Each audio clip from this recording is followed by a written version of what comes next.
recent attack on fun seekers in Las Vegas by a certain Stephen Paddock that killed at least 58 people and left more than 400 injured is arguably the deadliest mass shooting in modern U.S. history. Well, it has once again brought to the fore the troubling no other developed nation comes close to, that's trouble rather, the rate of gun violence in America. America's own an estimated 265 million guns, more than one gun for every adult.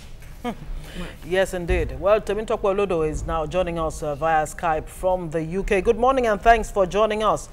Good morning and thanks for having me. Yeah, the question on the lips of many people, not only within the United States, those, looking from the outside is, look, 80% of Americans are saying there is a need for stricter gun control, and yet it's just not having its way. What do you think is responsible for this? I think there's a lot of issues that need to be taken into consideration. I know, of course, many will be worried around the world and horrified that this year alone, 2017, over 11,000 people have lost their lives in one related gun violence or the other in the United States. But that aside, there's a lot of people that have this passion with regard to the Second Amendment, which gives them the right to bear arms. And as a result, every time you raise this issue of gun control, there is a lot of emotion that is being expressed by many Americans that fall on either side of the argument. So the issue here is, how do we ensure that people still maintain their Second Amendment rights and at the same time have a control on the spread of guns or loose situation we have here where people can pick up guns and go anywhere and kill innocent people. Now, President Donald Trump in April made it quite clear that he was for free ownership of guns in the country. And in fact, in February, before that, he signed a law that permitted people with mental illness to have easy access to guns in the country. So it seems the country is a victim of its own machinations. Yes, this is where politics mixed with reality. The situation here is that if President Trump decides to touch on the Second Amendment issue, that more or less might lead to the end of his presidency, because these individuals who have a very strong lobbying group will go after him. But that aside, I think one of the things we need to look at is, even if you strengthen the whole laws with regard to gun ownership, we've realized from the history of this individual that he has not really committed any crime before, and he's been acquiring so much weapons. However, there are other drivers that lead to mass killing. And from all indication and from my experience in this field, it seems as if this guy is psychopathic, because his father, known as the Big Daddy, was once on the most wanted list of the FBI. So we need to look at his history and narrative to understand that this guy might have just switched over due to one issue or the other. But if guns were not available to him, he would have used other means, maybe a knife, maybe a car, to commit atrocity, but maybe not to this large scale that we're witnessing today. Yes, indeed, and that really is a challenge for the U.S.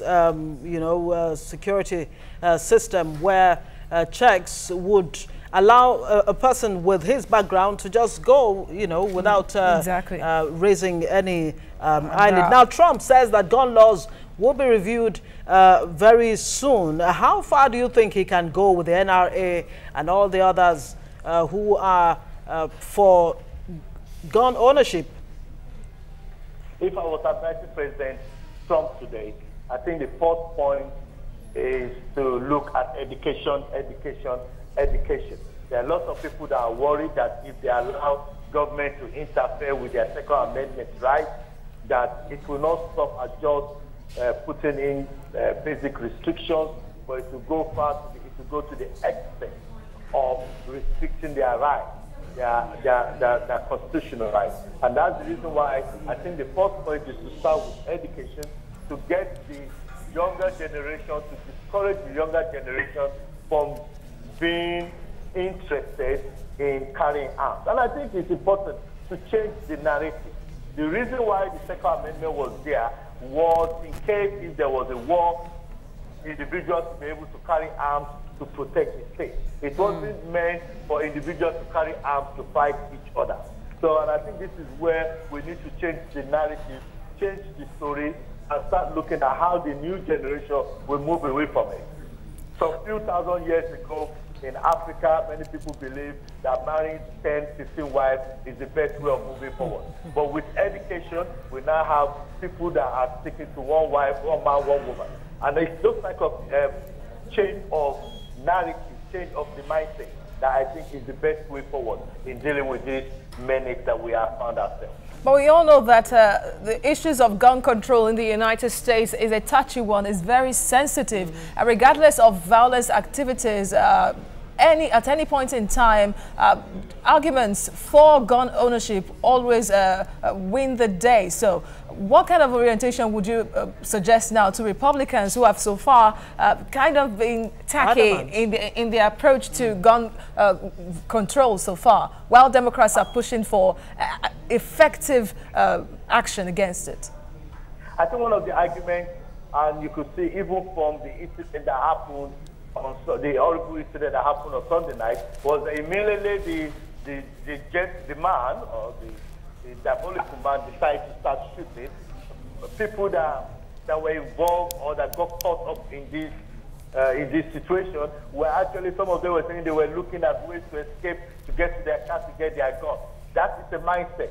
So there are initiatives, preventive initiatives that could be put in place. For example, you could bring in a scheme to bypass guns, you know. But I believe that starting very young with the new generation in education.